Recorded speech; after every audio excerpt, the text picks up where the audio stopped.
Disclaimer: prediksi yang disampaikan dalam video ini hanya perkiraan dan tidak bersifat mutlak. Video ini bertujuan untuk edukasi, bukan ajakan atau saran ilegal trading dan investasi.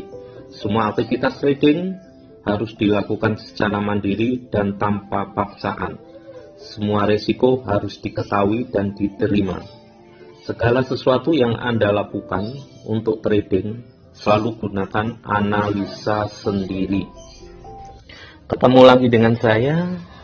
Gimana kabarnya teman-teman semuanya? Semoga hari ini selalu ceria dan selalu bahagia ya. Kali ini kita akan membahas tentang koin baru ya, yang akan diluncurkan di Indodax ya. Ini ada dua koin, yaitu CRE dan SIB ya, atau Shiba Inu ya. Kemarin kita sudah membahas tentang Shiba Inu. Kali ini kita akan membahas tentang CRE atau carry ya, dimana kita akan ulang kembali ya. Halo member Indodax, dengan senang hati kami akan mengumumkan dua aset kripto baru yang akan ditambahkan ke marketplace Indodax, yaitu carry atau CRE untuk market rupiah dan Shiba Inu SIB untuk market USDT. Deposit CRE dan SIB dimulai hari Rabu tanggal 2 Juni 2021 pukul 14 WIB ya, atau jam 2 sore ya, dan trading dimulai hari Kamis 3 Juni 2021 pukul 2 sore juga. CRE dan SIB merupakan aset kripto pilihan manajemen Indodax yang telah melalui tahap due diligence. Untuk informasi hasil due diligence dapat diakses melalui link berikut ini. Jadi kalau Anda ingin tahu due diligence-nya, standarnya daripada Indodax untuk memilih koin, itu bisa klik di link tersebut ya. Sedangkan untuk CRE itu lawannya adalah rupiah ya, kalau Shiba Inu adalah IDT ya.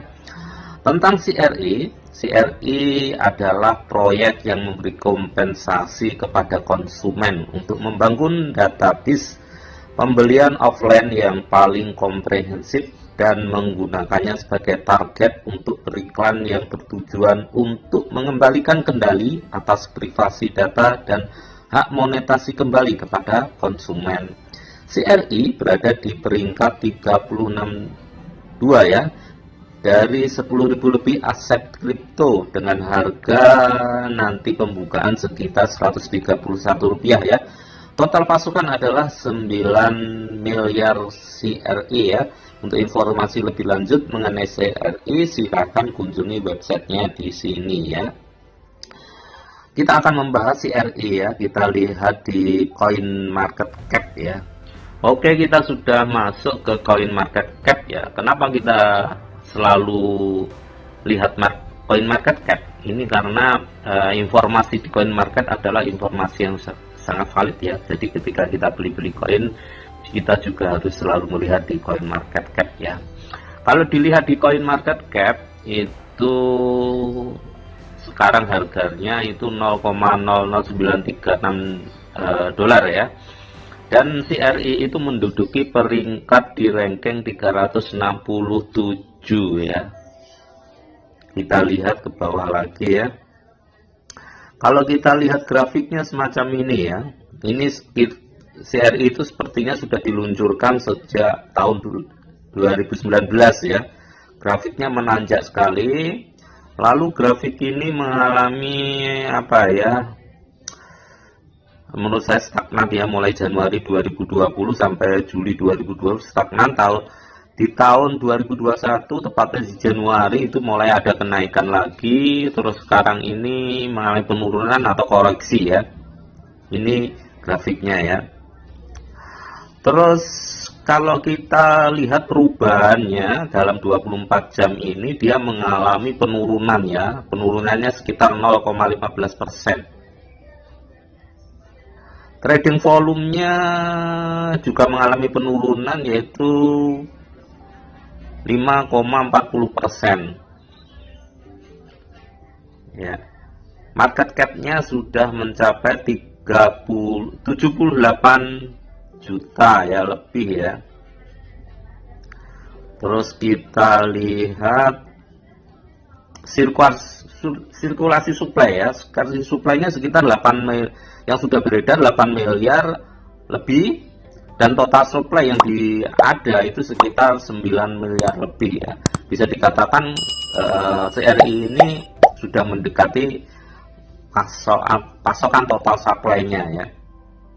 Dan dia sudah masuk marketnya eBay, Global, Bilestreet, Biki, terus Hobi Korea, Hobi Global, dan sebentar lagi akan masuk ke Indodax ya. Kalau Binance-nya belum ini ya, mungkin menyusul ke Binance-nya ya. Kita coba akan lihat informasi lebih detailnya tentang CRI ya di websitenya ya.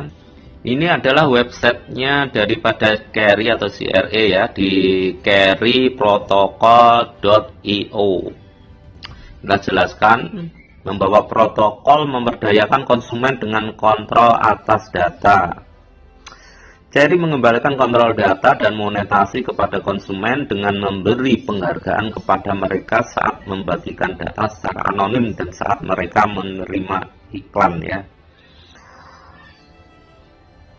Ini juga ada berita tentang UKM di Korea Selatan. Terus ini Carry token tersedia untuk pembayaran di toko offline di 30 negara. Beritanya di Cointelegraph. Terus Carry protokol dibeli oleh Binance sebagai altcoin Korea pertama untuk Foodcoin ya. Sepertinya kalau kita lihat di sini, ini miliknya Korea ya. Ini sepertinya koin dari Korea ya. Terus di sini Carry protokol juga dipilih oleh Binance. Kemungkinan besar dia akan juga terdaftar di Binance ya. Informasi ini kita dapatkan di sini ya, di Yahoo Keuangan ya. Dimana nanti apakah dia akan masuk ke Binance juga atau enggak ya. Kalau masuk sangat luar biasa sekali ya. Terus di bawahnya ini ada Carry Project Roadmap 2021, Carry Newsletter dan sebagainya. Ini Anda bisa nanti diklik sendiri ya, Anda bisa buka websitenya. Terus dia juga punya kemitraan ya, semacam ini kemitraannya ya, banyak sekali ya kemitraannya. Terus juga didukung oleh investor papan atas ya. Ini dukung juga oleh papan atas juga ya, ini Carry ini. Ini adalah kita lihat dikembangkan oleh tim ahli. Tim Carry berspesialisasi dalam pengembangan sumber terbuka dan eksekusi offline ya. Ini CEO-nya Hibasan ya, stafat ekonomi gini ya. Salah satu pendiri Spoga, kurang lebih 10 tahun lebih pengalaman revelnya. Richard Choi, CEO. Ini banyak sekali ya. Ini para pengembangnya yang ada di sini ya. Terus juga ada penasehatnya Simon Kim ya. Si John Kim adalah CEO dan mitra aset dana kripto terkemuka yang berbasis di Korea Selatan. Jadi ini adalah koinnya dari Korea Selatan ya. Dia adalah penginjil blockchain dan penyelenggara Hudset Log ya, komunitas pertemuan utama Bitcoin Soul. Sebelum Hudset, Simon adalah seorang pengusaha serial dan telah mendirikan banyak perusahaan yang menjabat sebagai Chief Product Officer di Knowflare, sebuah startup tech yang dinobatkan sebagai salah satu dari 10 perusahaan paling inovatif dunia dalam pendidikan oleh Fast Company ya. Ini juga didukung oleh Ryan Kim ya. Seperti ini ya orang-orangnya ya. Banyak orang-orang yang terlibat ini. Ini adalah koin daripada orang-orang Korea Selatan ya. Kita akan lihat lebih detailnya lagi ya. Apa itu protokol Carry? Carry adalah protokol bertujuan untuk menciptakan ekosistem di mana semua konsumen, toko, dan pengiklan dapat memperoleh manfaat dengan platform data pembelian berkelanjutan di blockchain. Carry memberikan kompensasi kepada konsumen individu untuk berbagi data pembelian offline mereka untuk membangun database pembelian offline yang paling komprehensif dan menerima iklan dari pengiklan yang menggunakan database Carry untuk mengirim iklan tertarget. Carry memperdayakan konsumen dengan memberi mereka kendali penuh atas dasar pembelian dan monetasinya serta memungkinkan bisnis mengirim iklan bertarget ke konsumen yang tepat menggunakan data ya. Ini adalah video yang disematkan di websitenya ya. Sepertinya dia ingin memperdayakan UKM kalau dilihat di sini ya. Jadi antara tokonya, pelanggannya, terus sama pengiklannya jadi satu, jadi saling mengisi satu sama lain ya. This changes with Carry. We want to see a world where consumers own their own transaction data. We want to see mobile wallets. Platform data pembelian berbasis blockchain. Nah, ini seperti ini ya, konsepnya seperti ini ya. Ya, ini hanya contoh ya. Masalah, konsumen tidak memiliki kendali atas data pembelian mereka. Dengan klik saya setuju, konsumen harus menyerahkan hak atas data mereka. Bagaimana data dikelola dan dimonetasi diserahkan sepenuhnya kepada perusahaan. Parutan Carry memperdayakan dan memungkinkan konsumen individu untuk mengendalikan data pembelian mereka dan monetasinya. Jadi di sini ini sepertinya Carry ini sebuah inovasi ya, antara pembeli, toko, dan pengiklan itu sepertinya dikonsepkan agar saling menguntungkan satu sama lain, juga konsumen itu datanya bisa dikendalikan oleh konsumen itu sendiri ya. Terkadang kan selama ini kita lihat data-data masuk ke perusahaan atau toko itu kan pihak konsumen nggak bisa mengendalikan, karena yang bisa mengendalikan toko itu sendiri ya. Jadi kemungkinan untuk disalahgunakan sangat tinggi sekali. Tapi dengan konsepnya Carry itu antara toko, pelanggan dan pengiklan itu punya manfaat sendiri-sendiri, di mana konsumen punya kendali atas data tersebut. Carry paradigma baru platform periklanan ya. Ini ada periklanan. Pengiklan dapat mengirim iklan langsung ke konsumen di blockchain. Jadi ketika konsumen setuju dengan konsepnya Carry, dia nanti pihak pengiklan itu bisa beriklan ke target yang dituju. Ini lebih efektif ya bagi seorang pengiklan, karena iklan yang dikirim adalah iklan yang tertarget ya. Terus konsumen ini juga punya keuntungan ketika dapat informasi tentang iklan gitu, karena sepertinya konsumen dihargai secara langsung oleh pengiklan karena membagikan data mereka dan menerima iklan. Jadi sepertinya kalau selama ini kan kita lihat ya, kita dapat iklan kan nggak dapat apa-apa. Tapi kalau di sini di Carry ini pengembangannya adalah konsumen dapat sesuatu ketika ada orang yang mengirim iklan ke dia ya. Ekosistem data pembelian Carry ya. Carry bertujuan untuk menciptakan ekosistem di mana semua konsumen, toko, dan pengiklan dapat memperoleh manfaat ya. Jadi di sini memang disitapkan sebuah konsep ya. Ini menurut saya konsepnya sangat baru ya, di mana konsumen, toko, dan pengiklan itu mendapatkan manfaat, sama-sama mendapatkan keuntungan. Ini membantu toko untuk memiliki pemahaman yang lebih baik tentang konsumen mereka. Dengan data pembelian yang dibagikan konsumen, membantu pengiklan mengirim lebih banyak iklan bertarget ke pelanggan yang tepat, dan memperdayakan konsumen untuk memiliki hak untuk mengontrol dan monetasi data mereka. Jadi konsumen punya hak ya, punya kendali atas data mereka. Selama ini kan kita tahu banyak konsumen yang tidak memiliki kekuasaan atau memiliki kuasa terhadap data mereka. Pedagang, dengan menggunakan Carry protokol, pedagang dapat menerima pembayaran cryptocurrency dan memberikan manfaat kepada pelanggan yang tepat. Di sini pedagang itu bisa menerima ya uangnya CRI ya. Jadi uang cryptocurrency ini bisa menerima. Jadi pelanggan yang menggunakan CRI itu bisa menggunakan uang tersebut untuk beli di pedagang. Konsumen dapat mengambil kendali penuh atas data mereka dan mendapatkan Carry token sebagai hadiah untuk berbagi data dan menerima iklan. Ya, di sini kan kita sudah jelaskan tadi, konsumen itu punya keuntungan dengan dia itu memberikan data kepada toko, itu otomatis pihak konsumen nanti akan mendapatkan keuntungan ya berupa token CRI ya. CRI ini dia bukan koin tapi token ya.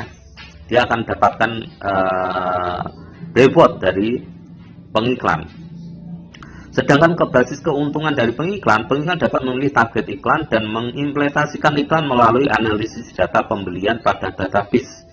Iklan tadi dapat menyasar dengan informasi konsumen yang lebih akurat dan detail. Jadi pihak pengiklan itu untung ya, karena karakter daripada seorang konsumennya tahu sehingga iklannya bisa tertarget dengan baik ya. Secara garis besar seperti ini ya protokolnya ya. Merchant, CRI ke konsumen, CRI, FSR balik lagi ke situ ke konsumen dan seterusnya. Distribusinya token. Ini totalnya 10 billion CRI ya. Acara pembukaan token itu sekitar 40%, program mitra 25%, aktivitas pasar 15%, untuk tim itu 10%, memesan 5%, penasehat 5% ya. Seperti ini ya. Ini kalau kita lihat sepertinya CRI itu menawarkan sesuatu yang baru ya menurut saya ya, dimana dia menawarkan sebuah solusi digital di mana toko, konsumen dan pengiklan ini sama-sama mendapatkan keuntungan masing-masing ya. Ini peluang ya kalau dilihat dari apa yang mau dikembangkan seorang carry, ini adalah peluang kita, apalagi kemungkinan ke depan ini sangat bagus sekali ya kalau dikembangkan lebih lagi, dia punya program-program itu juga sangat bagus sekali ya. Jadi kalau dilihat di sini sepertinya token ini untuk awal peluncuran juga akan mengalami kenaikan ya, tapi tetap kita harus waspada ya. Terkadang ketika launching di Indodax itu naik ya, tapi terus turun ya. Jadi usahakan ketika beli itu tetap jangan terkena FOMO ya. FOMO ikut-ikutan ya, nanti sudah tinggi terus Anda kejar, jangan ya. Jadi kalau Anda kalau lihat di pembukaan ya, harganya sekitar masih kecil banget ya. Ini termasuk bisa peluang ya, kita bisa mengambil cuan ya, tapi tetap harus waspada. Ketika Anda beli koin ini, memang kalau kita lihat ini sepertinya apa yang ditawarkan seorang carry itu sangat bagus sekali ya.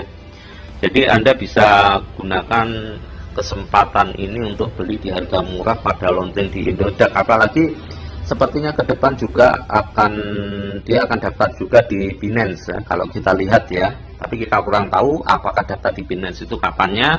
Tapi biasanya kalau daftar di Binance itu biasanya rata-rata koin itu akan melonjak yang sangat tinggi sekali ya. Jadi saran saya cuma satu sih, kalau memang tertarik dengan konsep yang diberikan oleh carry ini, Anda bisa beli ya. Apakah dia akan melonjak tinggi?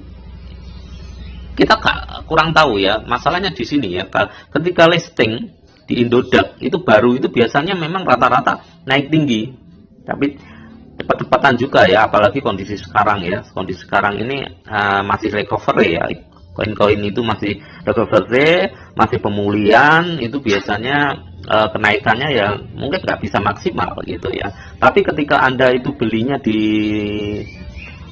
tempat yang posisinya pas, masuknya itu pas, kemungkinan ketika Anda itu mendapatkan harga yang baik dan itu ada peningkatan, itu otomatis biasanya akan mendapatkan sesuatu yang menguntungkan gitu ya.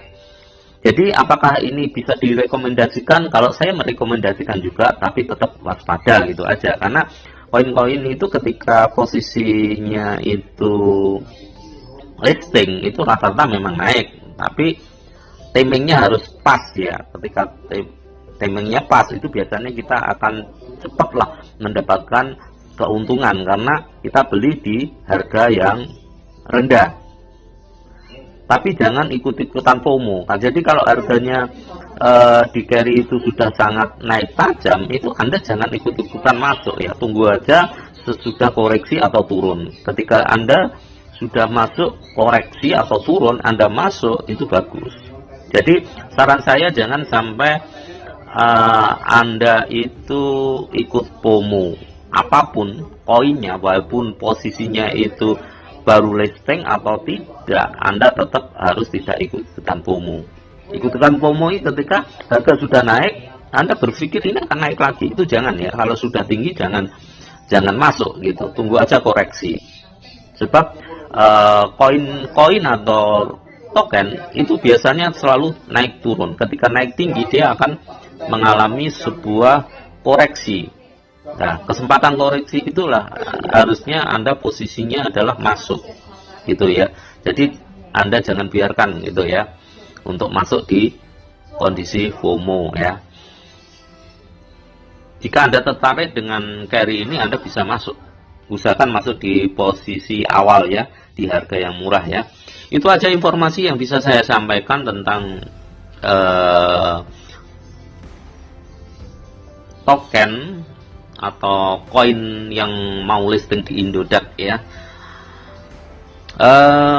Jika kalian belum memiliki akun Indodax, Anda bisa lihat deskripsinya, Anda klik link yang tersebut, Anda bisa gabung lewat link kami.